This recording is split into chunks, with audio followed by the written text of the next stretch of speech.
अस्सलामुअलैकुम dear student. आज हम एमडी का डी कैट या बोर्ड एग्ज़ाम के हवाले से या नीट जेई मेन या जेई एडवांस जो इंडिया के मतलब कंपटीशन एग्ज़ाम्स हैं उनके अंदर आने वाले कुछ क्वेश्चंस या शॉर्ट ट्रिक्स के हवाले से आज हम डिस्कशन करेंगे। तो मैंने कुछ टिप्स तैयार की हुई हैं आप लोगों के लिए, कुछ एग्जांपल्स भी आपको दूंगा। अगर आप इस पैटर्न पर चलते जाएं तो आपके मैक्सिमम क्वेश्चंस हर फार्मूले के ऊपर कुछ इसी पैटर्न पर आएंगे।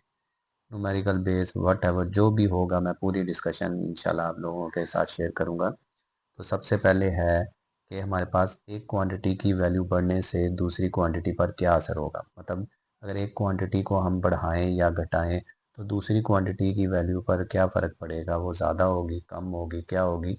तो इस पर आने वाले क्वेश्चन दो तरह से बनते हैं, एक डायरेक्टली प्रोपोर्शनल और एक इन्वर्सली प्रोपोर्शनल। तो डायरेक्टली प्रोपोर्शनल की हम कोई एग्जांपल लेते हैं। फ़र्ज़ करें Q is equal to C V. तो अगर मैं आपसे कहूँ कि फ़र्ज़ करें Q डायरेक्टली प्रोपोर्शनल है V, या ये रिलेशन देख लें या ये रिलेशन देख लें।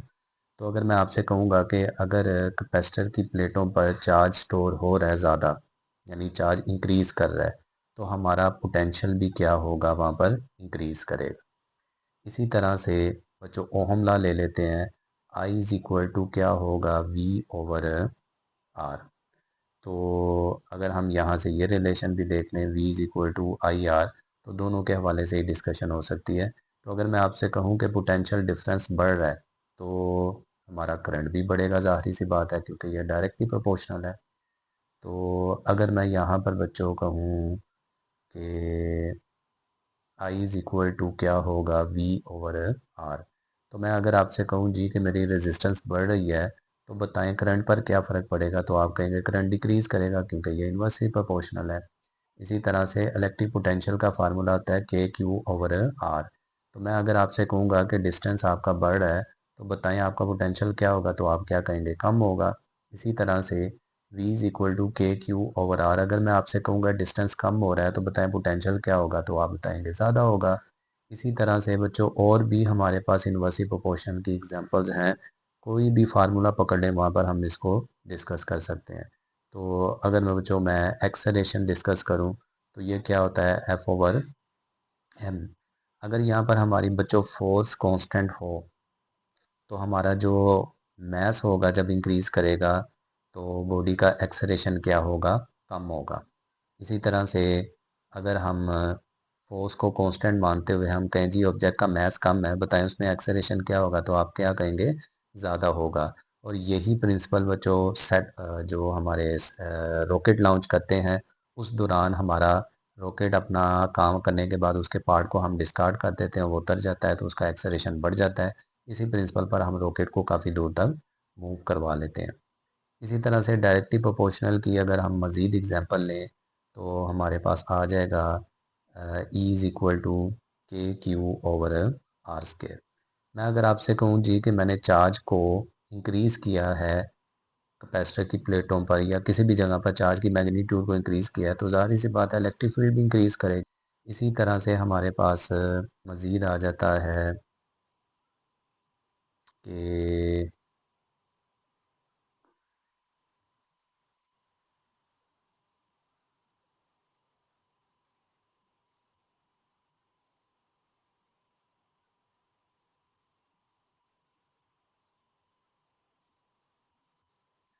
तो ये मैंने आपको कुछ ट्रिक्स बताई हैं। कोई भी फार्मूला पकड़ लें, बस आपको उसमें पता होना चाहिए कि कौन डायरेक्टली रिलेशन है और कौन इन्वर्सली है। तो इस पर आप मल्टीपल क्वेश्चंस को क्या कर सकते हैं, आंसर कर सकते हैं। इसी तरह से बच्चों मैं आपके साथ टिप नंबर 2 शेयर कर रहा हूँ। इसमें क्या है, एक क्वांटिटी की वैल्यू में रेशो दी गई है, मतलब रेशो वाले क्वेश्चंस हैं। एक क्वांटिटी की भी रेशोज़ के बारे में इंफॉर्मेशन दी गई है, तो वो आपसे पूछेगा कि दूसरी क्वांटिटी की वैल्यू में रेशो क्या होगी। तो मैंने एक एग्जांपल आपके सामने लिखी हुई है। इसमें मैं दो क्वेश्चंस को सॉल्व करूंगा, एक हम काइनेटिक एनर्जी को देखेंगे और एक हम मोमेंटम को देखेंगे। बट इनके लिए बच्चों आपको फार्मूलाज रिमेंबर करने होंगे, फार्मूलाज की लिस्ट बनानी होगी। पहले फार्मूले याद होंगे तो आप कुछ आगे बच्चों कर सकते हैं। तो देखें क्या कह रहा है, two bodies having equal mass. दो ऑब्जेक्ट हैं, उनके मास क्या है, same. Are moving with velocities 10 metre per second and 20 metre per second then find the ratio of kinetic energy. यानी दोनों ऑब्जेक्ट की काइनेटिक एनर्जी की आपने क्या करनी है, रेशो बतानी है। तो काइनेटिक एनर्जी का बच्चों हम फार्मूला जानते हैं, क्या होता है, हाफ एम वी का स्केयर, और काइनेटिक एनर्जी का मोमेंटम में भी याद चाहिए, पी स्केयर क्या होता है। तो यहाँ देखें कि मैस इक्वल है, मैस इक्वल होगा फिर मैस कांस्टेंट हो जाएगा। इसको अगर हम इग्नोर कर दें तो काइनेटिक एनर्जी वेलोसिटी के स्केयर के क्या है, डायरेक्टली प्रोपोर्शन 1/2 भी कांस्टेंट है। तो यहाँ से हम इस रिलेशन को यूज़ करते हुए ये रेशो फाइंड करते हैं। तो अब हम क्या करते हैं, kinetic energy 1 over kinetic energy करेंगे 2, और आगे क्या हो जाएगा, v1 पहली बॉडी की वेलोसिटी, और इधर क्या हो जाएगा v2 स्केयर।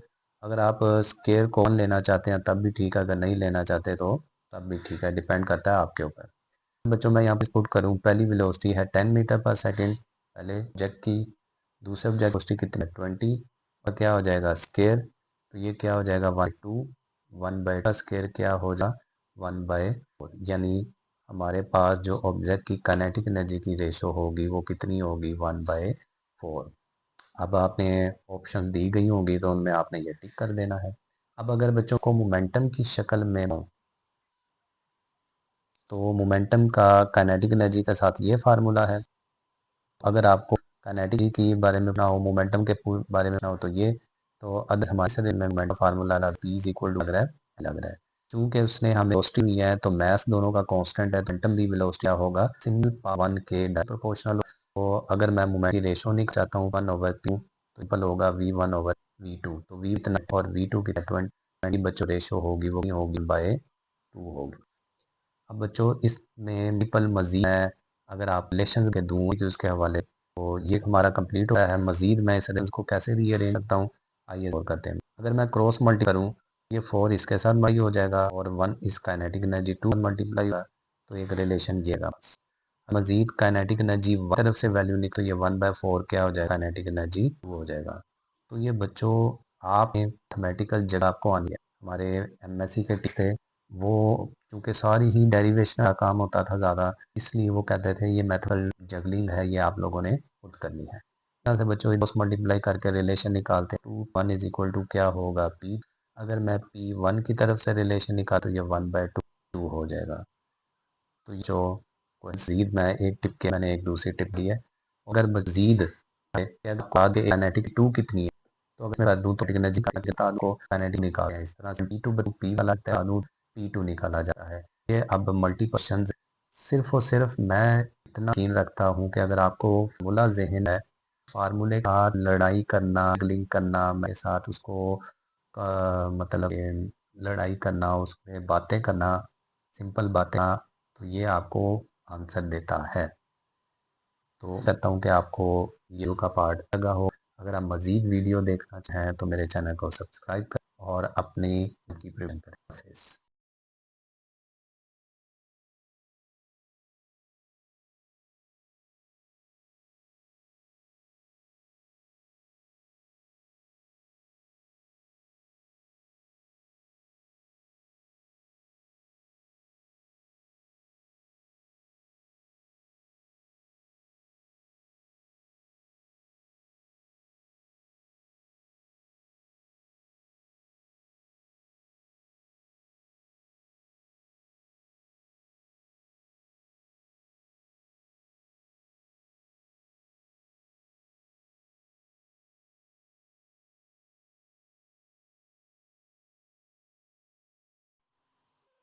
नेक्स्ट बच्चों हमारे पास टिप नंबर 4 है। कहता है अगर किसी क्वांटिटी की वैल्यू को डबल या हाफ किया जाए तो दूसरी क्वांटिटी पर क्या फ़र्क पड़ेगा।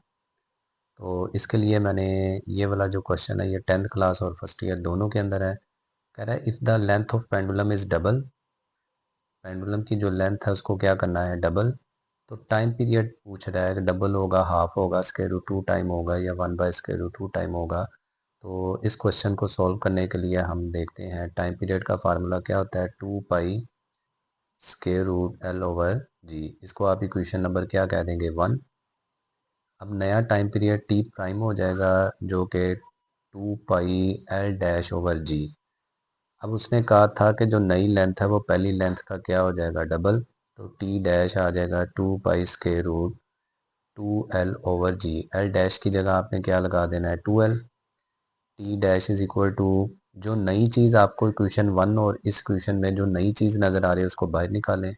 स्क्वायर रूट 2 अलहदा कर लिया, बाकी क्या बचा, 2 pi square root l/g। Question 1 के हिसाब से ये किसके बराबर है, टी के। तो नेक्स्ट हमारे पास क्या आ जाएगा, T dash is equal to square root 2 T. अब ये कह रहा है कि जो पहले वाला टाइम पीरियड है उससे जो अब वाला टाइम पीरियड है वो कितने गुना ज़्यादा हो जाएगा, स्क्वायर रूट 2 टाइम। तो इसका आंसर क्या होगा, सी। अगर बच्चों आप इसको शॉर्ट ट्रिक में करना चाहते हैं तो कुछ इस तरह से होगा, जिस चीज़ को चेंज करवाया गया आप फार्मूले में सिर्फ उसको लिखें, बाकी चीज़ें आप डायरेक्टली प्रोपोर्शनल में कांस्टेंट मानते हुए उसको प्रोपोर्शनैलिटी में ले जाएं।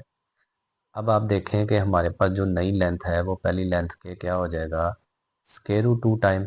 ये अगर क्वेश्चन 1 हो जाए तो टी डैश प्रोपोर्शनल क्या हो जाएगा, एल डैश। और प्रोपोर्शनल एल डैश की वैल्यू हमें पता है 2l होती है, जो कि उसने खुद कहा था कि डबल है। अगर ये ट्रिपल हो जाए या 4 टाइम हो जाए, 10 टाइम हो जाए, 16 टाइम हो जाए, ये 100 टाइम हो जाए, ये कुछ भी हो सकती है। हम अभी फ़िलहाल 2 टाइम वाला ही इसको देख रहे हैं। तो जो नई चीज़ आई है उसको अलहदा करें, स्क्वायर रूट एल अलहदा हो जाएगा, टी डैश तो ये स्क्वायर रूट एल आ जाएगा टी के बराबर। तो स्क्वायर रूट 2 टी यानी नए वाला टाइम पहले वाले टाइम के क्या हो जाएगा, स्क्वायर रूट 2 टाइम बढ़ जाएगा। या शॉर्ट ट्रिक में मज़ीद इसको देखें तो बस आपने ये देखना है कि यहाँ पर स्क्वायर रूट एल के अंदर मैं 2l रखूँगा तो एल वैसे ही बाहर चला जाएगा, और स्क्वायर रूट 2 हम इसको बाहर निकाल लेंगे तो आंसर हमारा स्क्वायर रूट के अंदर ही आएगा, जो भी होगा तो आंसर है 2 टाइम। इस तरह से बच्चों आप इस फार्मूले के ऊपर भी क्वेश्चन कर सकते हैं, इस फार्मूले के ऊपर भी क्वेश्चन कर सकते हैं, इस फार्मूले के ऊपर भी क्वेश्चन कर सकते हैं, और वट एवर बेशुमार हमारे पास फार्मूले हैं। A is equal to F over M पर भी हो सकता है, E is equal to F over Q पर भी हो सकता है, इस तरह से B is equal to F over I L sine theta पर भी हो सकता है। कितने फार्मूले हैं उन सब के ऊपर ये आप क्या कर सकते हैं, अप्लाई कर सकते हैं। नेक्स्ट बच्चों हमारे पास टिप नंबर 4 है, कहता है एक क्वांटिटी की दो वैल्यूज़ हो, मतलब एक ही क्वांटिटी है उसकी दो वैल्यूज़ हमारे पास अवेलेबल हो, तो दूसरी क्वांटिटी सिर्फ एक हो। मतलब कि ये एक न्यूमेरिकल टाइप क्वेश्चन है, इसमें क्या होगा कि एक क्वांटिटी की दो वैल्यूज़ दी होंगी, दूसरी क्वांटिटी की सिर्फ एक वैल्यू होगी, और वो कह रहा है दूसरी क्वांटिटी की दूसरी वैल्यू फाइंड करें। तो यहाँ पर मैंने एक एग्जांपल बनाई हुई है, कह रहा है कि 10 एटमॉस्फेरिक प्रेशर है, उस पर जो वॉल्यूम ऑफ द गैस है वो है 2 मीटर क्यूब। यानी P1 प्रेशर है हमारे पास 10 एटमॉस्फेयर, और उस पर जो वो है उसको P1 कह देते हैं, तो वो 2 मीटर क्यूब।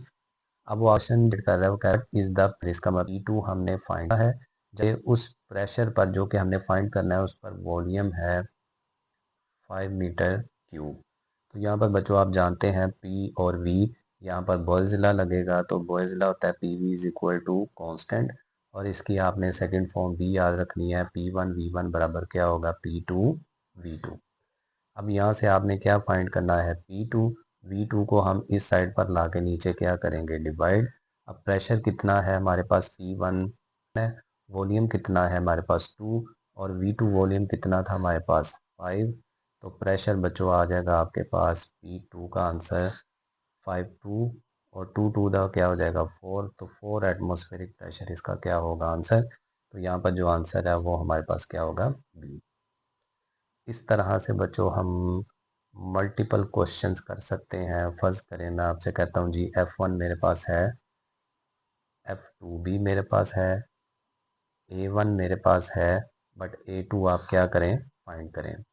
इसी तरह से आप वॉल्यूम जो वोल्टेज है V1 वो दे देते हैं, पावर है P1 वो दे देते हैं, P2 पावर दे देते हैं, और जो वोल्टेज है V2 वो आप फाइंड करने के लिए कहते हैं।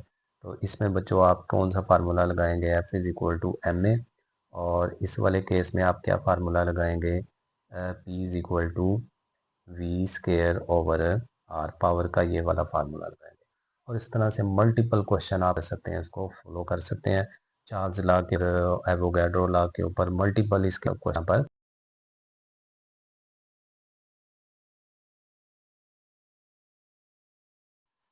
नेक्स्ट बच्चों हमारे पास टिप नंबर 5 है। इसमें कहता है कि एक क्वांटिटी बताएं कि वो किस फैक्टर या किन फैक्टर्स के ऊपर डिपेंड नहीं करती, इंडिपेंडेंट है। तो ऐसे हमारे पास कई क्वेश्चंस हैं, कई फार्मूलाज हैं। तो मैंने कुछ आपके सामने रखे हुए हैं ताकि आप लोगों की प्रैक्टिस हो जाए। कह रहा है speed of sound is independent. Speed of sound इनमें से किसके ऊपर डिपेंड नहीं करती? तो स्पीड ऑफ साउंड का फार्मूला था गैमा पी ओवर रो, ऊपर क्या था? Square root. तो आपने प्रेशर वाला टॉपिक किया था, उसमें हमने देखा था कि स्पीड ऑफ साउंड प्रेशर पे डिपेंड नहीं करती। इसके पीछे की वजह वो आप लोगों को डिस्कस करवाया होगा क्लास में टीचर्स ने।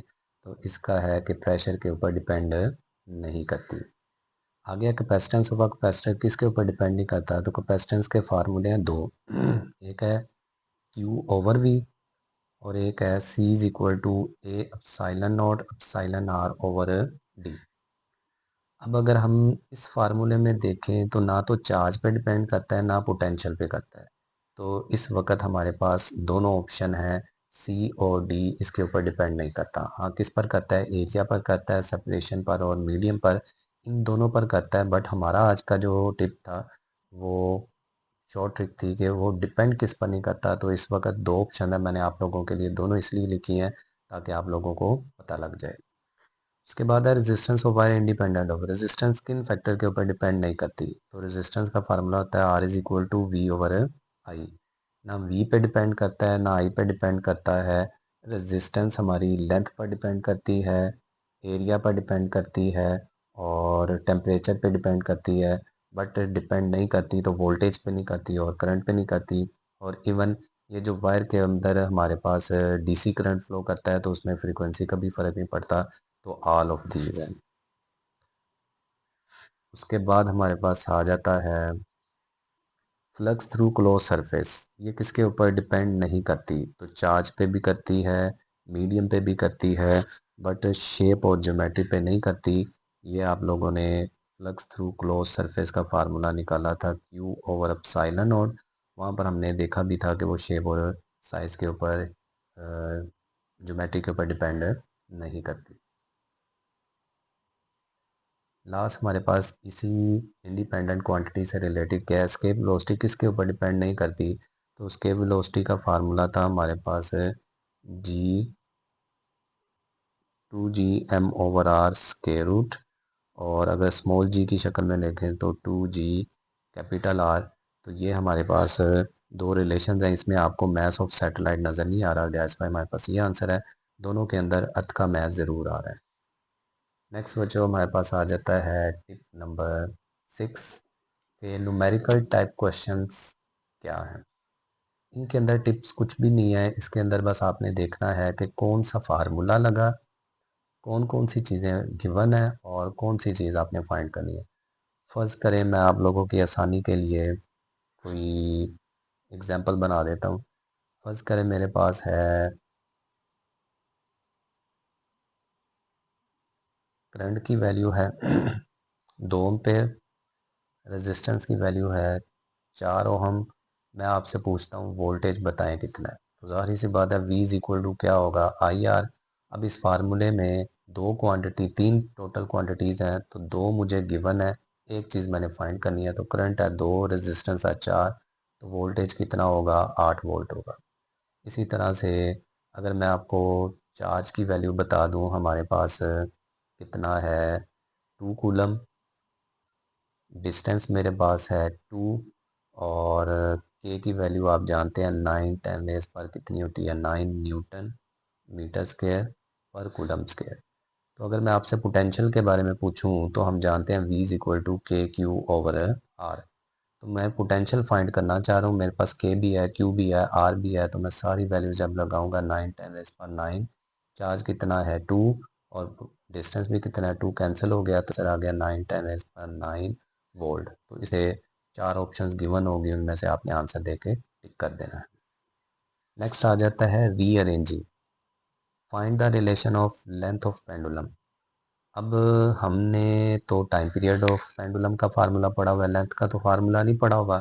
बट इसके लिए आप लोगों ने याद रखना है कि टाइम पीरियड का फार्मूला क्या होता है, 2 पाई स्क्वायर रूट L/G। अब ये रीअरेंजिंग वाला क्वेश्चन है, तो इसमें वो आपसे किसी भी क्वांटिटी का रिलेशन पूछ सकता है। तो इसके लिए थोड़ा सा गौर ये करना है कि आपके पास उस ऑब्जेक्ट उस क्वांटिटी के रिलेटेड कुछ है जो उसे फाइंड करवा सकते हैं। तो फर्ज करें मेरे पास टाइम पीरियड का ही फार्मूला था, तो मैं यहाँ से लेंथ को निकाल सकता हूँ। कैसे निकालूंगा, दोनों तरफ स्केयर ले लेंगे तो T square is equal to क्या होगा, इधर भी स्केयर लूँगा तो 4 पाई का स्केयर लूँगा तो पाई स्केयर, स्केयर से स्केयर रूट कैंसिल हो जाएगा तो L/G। तो यहाँ से बच्चों मैं लेंथ को निकाल लेता हूँ। जी इधर जाके क्या हो जाएगा, टी स्केयर के साथ मल्टीप्लाई, और 4 पाई स्केयर नीचे आके क्या हो जाएगा, डिवाइड। तो ये रिलेशन था जो कि आपने निकालना था। इसी तरह से बच्चों आप लोगों को अगर एक फोर्स का फार्मूला बताया जाए तो Q/E है, और वो आपसे पूछे जी एक्सेलरेशन का फार्मूला, तो इसमें देखें एक्सेलरेशन तो है ही नहीं। बट हम जानते हैं कि फोर्स का जो फार्मूला होता है वो क्या होता है, बुनियादी जो फार्मूला है MA, Q क्या होगा E। तो यहाँ से आप एक्सेलरेशन क्या कर सकते हैं, फाइंड कर सकते हैं। इस तरह से मल्टीपल हमारे पास क्वेश्चन फार्मूलाज हैं। तो सारी जो फार्मूले की है फार्मूला आता है उसको उससे रिलेटेड करने आते होंगे। उम्मीद करता हूँ हमारी ये जो आज का सेशन था टिप्स का, इनसे रिलेटेड अब आप मल्टीपल क्वेश्चंस को सॉल्व कर सकते हैं। उम्मीद करता हूँ कि आपको ये समझ लगी होगी। मज़ीद वीडियो मज़ीद हमारे साथ अटैच रहेंगे तो इंशाल्लाह आपको इस तरह की टिप्स और ट्रिक्स बताता रहूँगा और MD कैट के हवाले से गाइड भी करता रहूँगा।